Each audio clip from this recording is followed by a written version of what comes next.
uh, put it back again, rehabilitate. I hope that China will take care of us.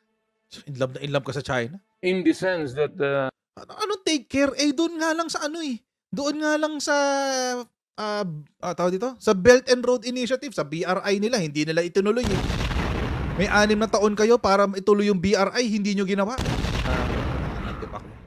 we will try to go back to the normal relations, but it is fighting because it becomes a matter of principle.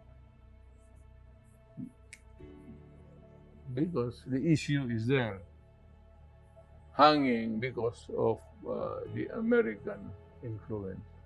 Currently, some comments believe the current Philippine authorities, under the disguise of protecting fishermen's interests, are actually encouraging them to dispute the area in what we call Huangyan Island and keeps, initiating more hardline actions.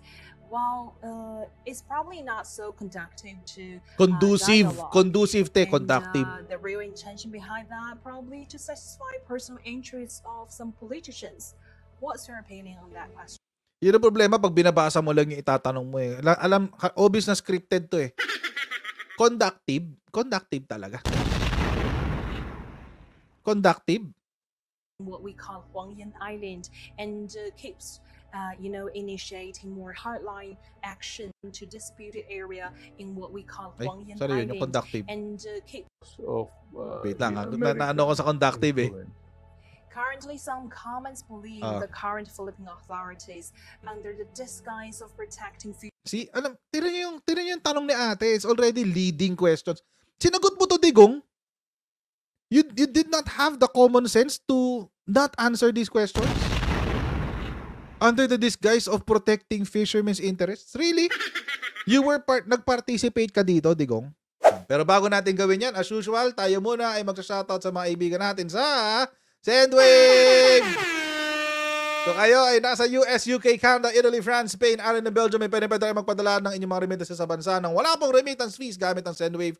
Ang gagawin nyo lang ay i-download ang Sendwave app, gawa kayo ng account, lagay nyo ba ang account details nyo dyan. At pwede na kayo magpadala sa GCash, cash pickup sa mga pawn shops at iba't ibang mga bangko sa bansa. Kapag ginamit nyo pa ang promo code na Coach Jared ay makakuha kayo ng karagdagan $20 free credit. Ayan, kaya gamitin na si Sendwave for all of your remittance needs. Nag-participate ka, nasiraan yung gobyerno mo in connivance with a foreign state?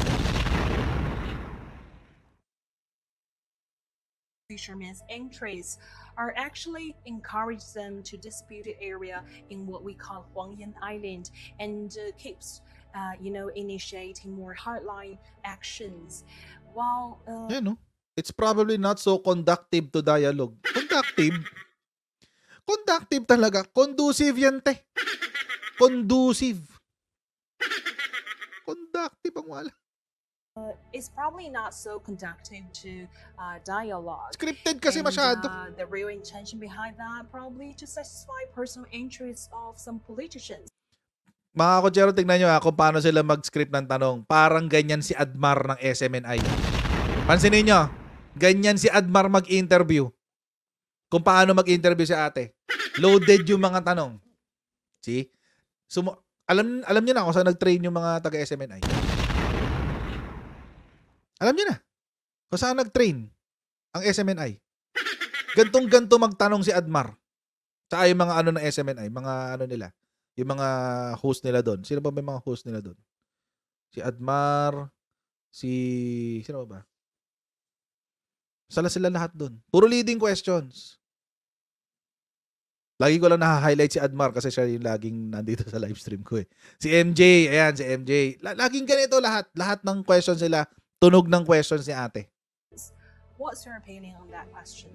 It's not possible to talk sense to these guys. Maybe one remedy is I can talk to your government, either here, preferably here, your representatives. You can talk about easing up a little bit, and I will tell the people that this is the protocol that China wants to, and it's good. Digong, did you just volunteer yourself to become the conduit between China and the Philippines? Seriously? Sinabi mo yan? Na gusto mo na ikaw ang magtutulay sa gitna ng China at Pilipinas? So ang gusto mo, ikaw yung mamamagitan sa gitna ng China at Pilipinas. Who asked you to do that? Who asked you to represent the Philippines on behalf of China?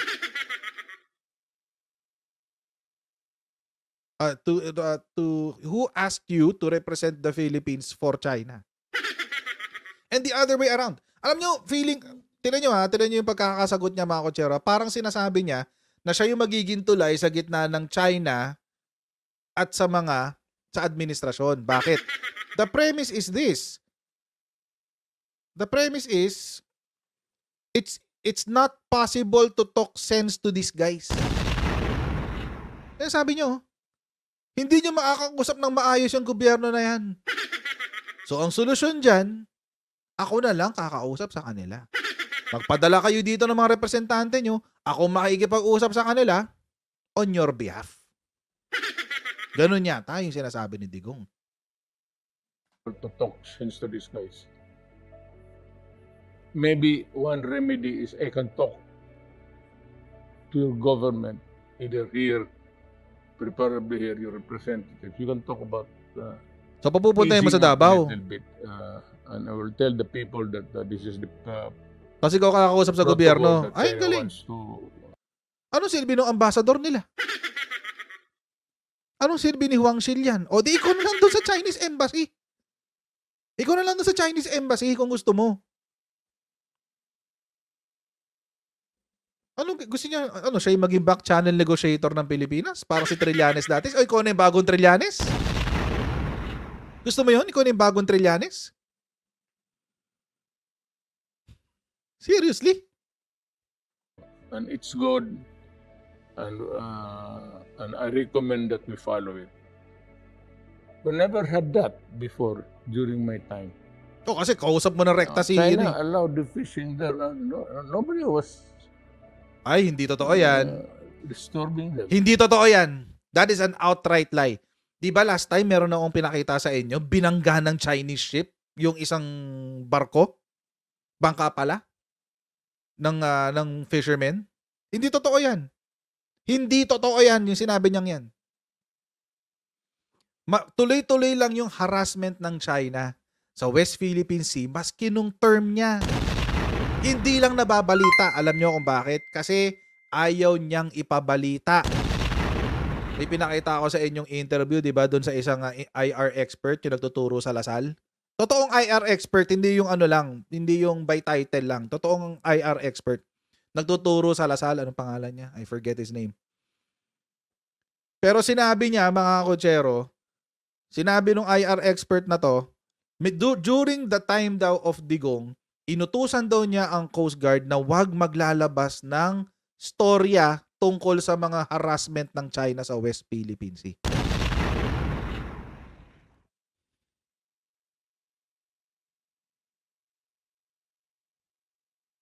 It's not peaceful. Parang ano yan eh. Parang ang tanong na yan, parang if a tree falls and no one is there to hear it, does it make a sound? Parang ganun eh. Parang ganun eh. Kapag ba ang puno ay pinutol mo at nalaglag siya, pero walang taong nandoon para marinig yung tunog ng yun, para marinig yung pagbagsak ng puno, gumagawa ba yun ng sound? Ayun, si Renato De Castro. Sabi ni James. Blackout yan. Walang kwento. Kaya nga gustong tuwan-tuwa ang mga PCG ngayon sa panahon ni PBBM. Bakit? Kasi malaya sila nakakapagkwento. Tignan nyo si Tariela. Happy-happy siya. Diba? Happy-happy siya i-expose yung mga kabalustugan ng ginagawa ng China dyan sa West Philippine Sea. So, if you want a midterm change, a radical change, okay, we will be having a hard time. You can begin to talk to, not necessarily with me and all the others. During your visit to China in Hindi ko October naintindihan yung sagot 2016, the bilateral ties greatly improved, while the Chinese side made a proper arrangement regarding your concerns about South China Sea issue. Did you still remember how those kind of consensus ito na. reached at that time? Diba sinabi niya walang gentleman's agreement nung una? O ngayon, tinanong siya tungkol sa gentleman's agreement. Tinasagot. It's a contested area. You said it's yours, and we say it's mine. It's mine. We do not quarrel with that. We do not ask for any solution of this issue now. We just leave it that way, and as long as there are no military or it was a very good arrangement. See? So may agreement nga. Balentong na naman itong mokong na ito. Balentong na naman itong mokong na ito. So ngayon, sa harapan ng China, kinukumpirma niya, we had a good arrangement, di ba? We had a good arrangement. We had a good agreement. Oh. Everybody was happy. No, we're not. And if China should also go there and fish, then go there and fish. So if the catch is already enough, then they can sail back home. Well, I remember you have also expressed your concerns about military. Alam niyo, wait lang, bago ko pagpatuloy yan. Ang problema kasi dyan sa sinabi na yan ni Digong, if the Chinese people want to fish, then they can fish, then they can go back home. Di ba sabi niya? Alam niyo yung problema? Inuubos ng Chinese yung resources doon sa West Philippine Sea.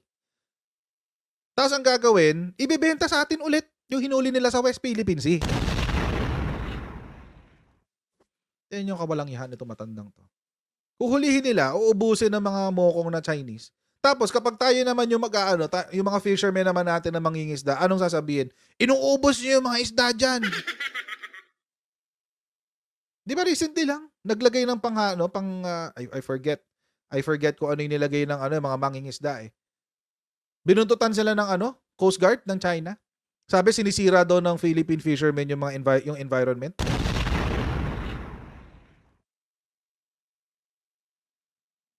O recently lang, anong ginawa ng China? Sinyanide yung isang parte ng Ayungin ba 'yon? O Scarborough. Sinyanide. Walang hiya talaga. Troops from the U.S. in Philippines, and you believe that probably puts the Philippines into a more dangerous position. Well, I would like to know your current feeling about the U.S. and Philippine military cooperation currently, and also I would like to know whether or not it caused more controversy and concerns among Philippine people. You know, there is a quarrel going on because there is America. Yan na naman, Amerika na Telling naman. everybody, okay, you fight, do not be afraid because Kung ko sa'yo,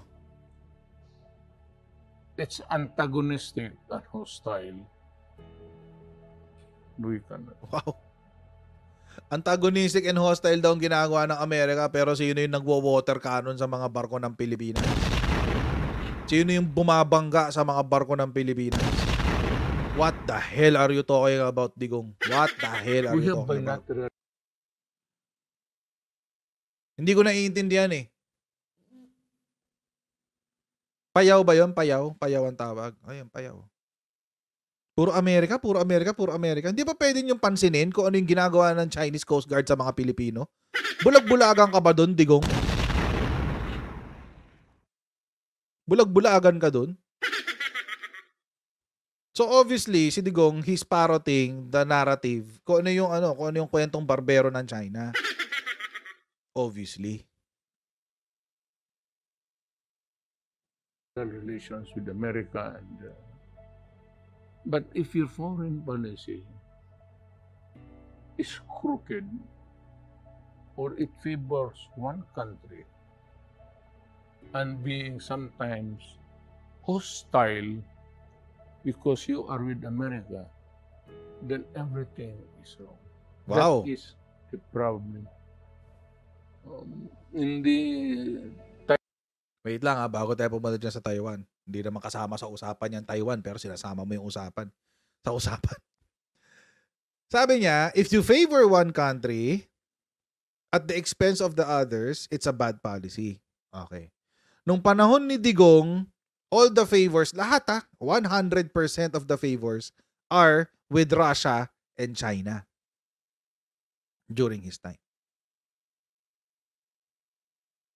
Tapos minumura-mura niya yung Amerika. Lahat ng insulto sinabi, di ba? Minumura-mura yung Amerika, minumura-mura yung kung sino-sino, etc. etc.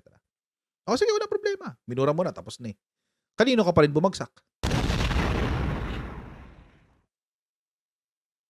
Kanino ka pa rin bumagsak? At the end of the day, 1 year before your term ended, kanino ka pa rin bumagsak? Amerika pa rin bumagsak. Bakit? Bakit? Kasi napahiya ka sa China. Dahil, babalik ko lang to, hanggat hindi tumatatak to sa utak nating lahat, mga Ochero. Because, mga Ochero, of the 24 billion in loans and investment na ipinangako, less than 5% lang ang pumasok. Tapos ngayon, ang gusto mo, utuin mo na naman kami, papaniwalain mo kami na I love China? I love Xi Jinping? What kind of BS is this, Digong? Anong BS to? Taiwan's issue. We do not tinker with Taiwan. Taiwan is a province of China. And Taiwan wants to be independent, and America is supporting them, knowing that it is illegal because it is part of China sovereignty. So illegal din yung illegal din pala yung claim natin sa West Philippine Sea kasi by your definition, anything that China says is theirs is theirs. Kahit ano pa mang bansa yan. Basta sinabi ng China, amin to, kanila yun. Ganun ba? Kaya ba sinuko mo na lang agad-agad? How do you think that China and Philippines can go back to the track of dialogue and negotiation around the South China Sea issue? We will just have to wait. You cannot talk to the guy because it is the Americans who will tell them what he would say to you. Okay. So? It's forever. So? A cycle of incongruity. Ikaw, master mo yan. Sigurado ako dyan. Master mo yung incongruity, Digong. Sure ako dyan. Remember that we do not have any quarrel with them. We know that if it would come because of the Americans are there. So we cannot, we have to accept it because our government admittedly allowed it. You know, people have... Ano sabi niya? Ano advice niya? Para daw you can go back on track? Ano sinagot ni Digong? We'll just have to wait. In short, hintayin nyo lang. 4 years. Hintayin nyo lang 4 years. Hindi niya makakausap tong isa. Kasi uto-uto ng Amerikano tong isa eh. Sabi niya. Alam niyo, buti naglalabasan na itong mga ganitong videos kasi at least ngayon, alam na natin kung sino yung mga iiwasang kandidato. O at least ngayon sa isip ko, lahat ng mga Duterte, out na yan. Lahat ng align sa mga Duterte, yun. Out na rin yung mga yun. For sure. Lahat ng mga nakalinya sa mga Duterte. Bakit? Ibebenta tayo sa mga Chino eh. They probably say you are too friendly to China regarding... Allowed it. You know, people have given you quite different tags regarding your governing style. For example, among your political opponents, they probably say you are too friendly to China. Isn't he? South China Sea issue. Hindi na nga too friendly eh. Hindi na nga too friendly. I love Xi Jinping na nga eh. Ano bang friendly dyan? Hindi na friendly yan. That's more than friends. That's more than friends, guys. Hindi na friendly yan. Parang fixated na nga eh. However, Ano sabi? Brotherly love na nga. Brotherly love. in minds of many Chinese, you are so powerful and decisive in dealing with Wow. domestic issues Idol ka pala ng mga Chinese. Digong eh. such as drugs. Ano sabi? Instead of your Yeah. political opponents, they probably say you are too friendly to China and South China Sea issue. However, in minds of many Chinese, you are so powerful Wow. and decisive in dealing with domestic issues such as drugs, crimes, and terror. Doon ka na lang kaya sa China. Mukhang love na love ka ng mga Chinese eh. Doon ka na lang, Digong. Malis ka na ng Pilipinas. Una ko ipakilaman dito. And they appreciated the independent foreign policy you pursued during your presidency. How would Independent you foreign like to policy. comment Oh, on that's those BS. First of all, let me explain. In the matter of foreign policy, and even in the matters of governance, it is a matter of principle. The principle that I see is that I see things in the right perspective. Wow! Kamusta naman yung pagbuhat ng bangko dyan? I see things in the right perspective. Ikaw lang. That whether or not it would be good for my country to remain neutral and not to entertain in this kind of invasive activities by America. Second is in governance, I'm a hard line. Oh, ito yung narcolist niya oh, na puro BS. Na wala siyang napakulong. Lang yan, narcolist yan. Puro picture lang. Parang nahugot lang sa Facebook. Kawawa naman yung mga dinownload na picture na yan. Galing Facebook. Especially drugs, criminality, and every facet of governance. But I try to be friendly with all. And it's not because Friendly it's with not all. a Pero minura-mura mo pretended yung friendship West. with China. I really love China more Why? than the Americans. Ay! At least alam na natin. Lastly, I would say that we are not enemies. If ever Kayo talaga. China Oh, friends kayo eh. hits the Philippines, which we understand, it's because the Americans are here. But it can never be a China-Philippine war. Really? Really? We will always be friends. I can assure you. Lo? May pa ganyan-ganyan, may pa birol-birol pa si Global Times. So, ayan oh. Kaagatin pa ba? May kumakagat pa ba dito? Sa mga drama na to ni Digong? Well, syempre, yung mga mga poon siya. Oh. Pero siguro sa ating mga ordinaryo na lang, mga ordinaryong Pilipino, like ako, napa-question ako agad eh. Pumayag ka, pinapunta mo dito ang China State newspaper, China State media. You had the gall and the audacity to invite or to welcome, kung di mo man in-invite, winelcome mo sa Pilipinas. Ang China State media, nagpa-interview ka sa Davao. Siniraan mo ang Pilipinas sa loob mismo ng Pilipinas. Anay kayo. Para kayong anay. Doon ka na lang kaya sa China. Talaman mahal na mahal mo si Xi Jinping. Doon ka na lang kaya. Winelcome mo talaga sa Pilipinas eh, no? You have the gall and the audacity to do that? Audacity. You love the term, audacity. The audacity to do that? Really? Sa loob mismo ng teritoryo ng Pilipinas? Gumawa ka ng video, nagpa-interview ka sa isang state-sponsored media outlet. Ano mga kotsero, hindi ito masyadong mabigat kung, para sa akin lang naman, no? Kung let's say nagpunta ng China si Digong, dun siya in-interview, okay lang, parang magigets ko yun kasi mundo nila yun eh. Kailangan nilang gawin yun dun. Pero yun talagang winelcome mo talaga ha, sa Davao City, ang China.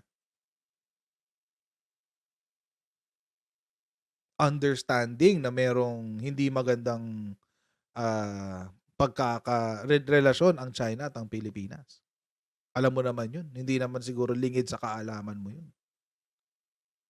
Pero pinilit mo talaga. Ginawa mo talaga. At ichinyempo nyo nung wala ang presidente sa Pilipinas. Ichinyempo nyo talaga eh. Na wala ang presidente sa Pilipinas. Nag-record kayo, nilabas nyo nung sakto na nandoon sa trilateral meeting ang presidente. Pangit ng galawan nyo. Pangbalahura. Pangbalahura galawan nyo. Pangit. Ang dumi. Maraming pong salamat sa inyo patuloy na pagsuporta sa ating channel. Huwag niyo po kalimutan mag-subscribe sa Coach Jad YouTube channel. Pa-follow tayo sa ating Facebook page. And I'll see all of you in the next Coach Jad live, guys. Bye everyone. See you next time. Bye.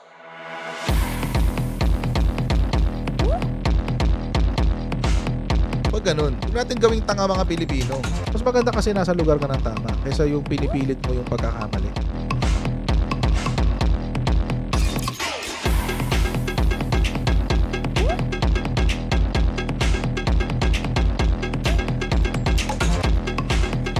Are they willing to go that far? Hindi makakalimutan ng Pilipino yan hanggat di nasasagot niya.